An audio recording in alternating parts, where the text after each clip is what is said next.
남에게 자신을 설명하는 것은 자신감의 결여를 반증하는 것이다. 착하기로 소문난 한 농부가 시장에 나가 농사 지은 곡식을 팔고 집으로 돌아가다가 어느 가게 앞을 지나갈 때였습니다. 갑자기 가게 주인과 경찰이 쫓아와 농부에게 훔친 돈을 내어놓으라고 호통을 쳤습니다. 농부는 놀라 벌벌 떨면서 돈을 훔친 일이 없다고 말했는데요. 그러나 경찰은 그의 말을 믿어주지 않았지요. 가게 주인은 돈을 훔쳐간 도둑놈 주제에 거짓말까지 한다고 더 큰 소리를 쳤습니다. 심지어 동네 사람들도 몰려와 혀를 끌끌 찼습니다. 평소에 그런 줄 몰랐는데 양심이 아주 썩은 놈이었다고 하면서 다들 속았다는 표정을 지었습니다. 결국 농부는 사람들이 보는 앞에서 유치장으로 끌려갔는데요. 그러나 이튿날 다행히 범인이 밝혀졌습니다. 농부는 풀려났지만 너무나 억울했겠죠. 억울함을 참지 못해 가슴을 치면서 소리를 질렀습니다. 그나마 진범이 잡히고 풀려 나오길 얼마나 다행이냐고 식구들이 그를 위로해 주어도 그 억울함을 풀 길이 없었는데요. 농부는 그 길로 시장에 나가 어제 자신이 당한 일을 이야기하기 시작했습니다. 하루, 이틀, 그리고 사흘이 지났어요. 한 달, 두 달, 석 달이 지나고 1년, 2년, 그리고 3년이 지났습니다. 농부는 농사 짓는 것도 있고 자신이 얼마나 억울하게 당했는지를 말하고 또 말했는데요. 그러는 가운데 그가 지닌 모든 것들이 하나 둘씩 사라져버렸습니다. 저도 이 농부처럼 억울하게 당한 일을 잊지 못하고 밤잠을 설친 일이 한두 번이 아니에요. 이 농부는 진범이라도 밝혀졌지만 제 경우는 진범이 나타나지 않은 경우가 더 많았습니다. 그래서 저도 만나는 사람마다 붙잡고 두고두고 억울함을 이야기하고 그렇게 하소연하고 싶을 때가 있었습니다. 아니, 가까운 이들에게 전후의 사정을 설명하면서 제 억울함을 호소하곤 했는데요. 그러면 처음엔 다들 진지하게 들어주더라고요. 얼마나 억울하니 나도 속이 상한다 하는 표정을 짓기도 합니다. 그러나 제 이야기가 자꾸만 되풀이 되면 될수록 들어주는 척할 뿐 들어주지 않더라고요. 그럴 땐 더 이상 이야기를 하지 말아야 합니다. 그렇지만 그게 잘 안 될 때가 많죠. 틈만 나면 이야기하고 싶어 견딜 수가 없습니다. 10년 전 일인데도 말할 기회가 오면 그때 억울했던 심정을 피력하느라 목소리가 커지는 것도 모릅니다.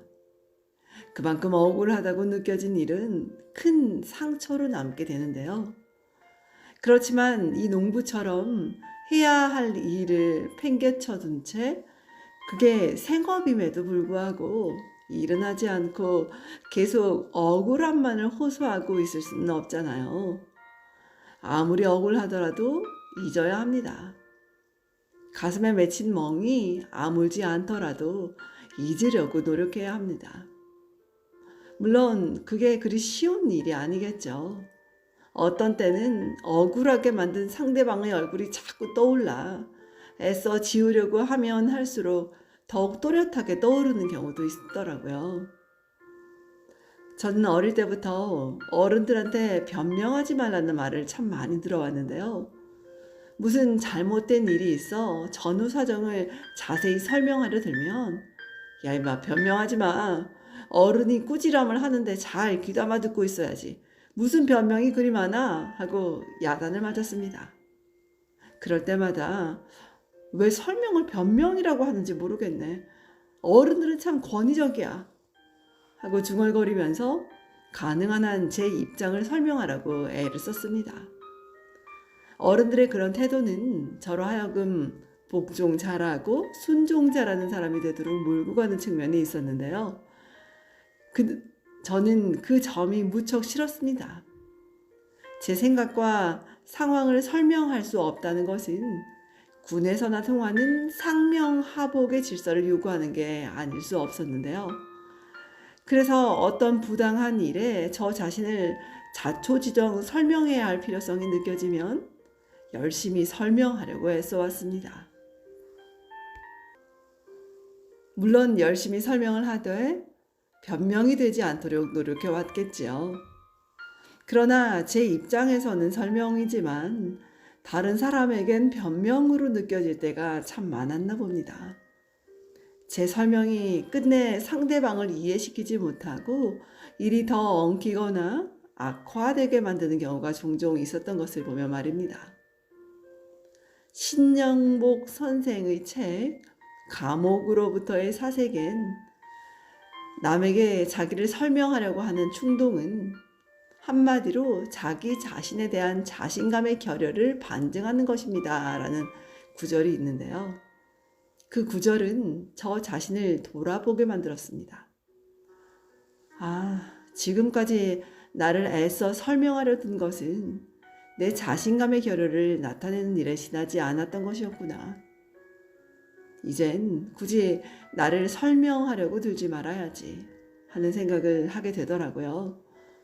이후 남이 저를 부당하게 비방하더라도 더 이상 저를 설명하려고 들지 않았습니다.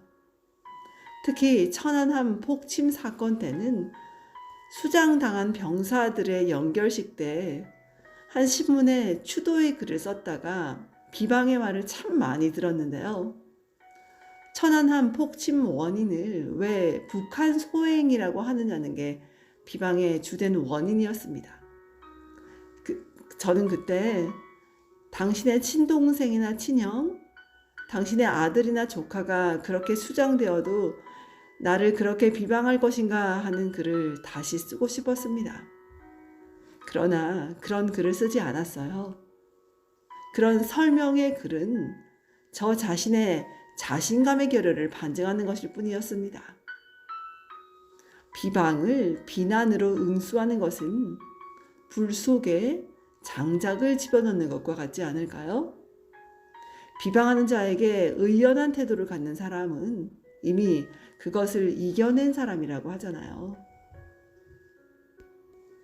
누가 나를 욕하더라도 그 욕설을 못 들은 척 참고 있을 때는 천사가 나를 보호해주고 격려해줍니다. 그러나 나도 똑같은 욕설로 맞받아치면 천사는 더 이상 나를 돌볼 까닭이 없어지는데요. 서로 욕을 하면 결국 똑같아지기 때문입니다.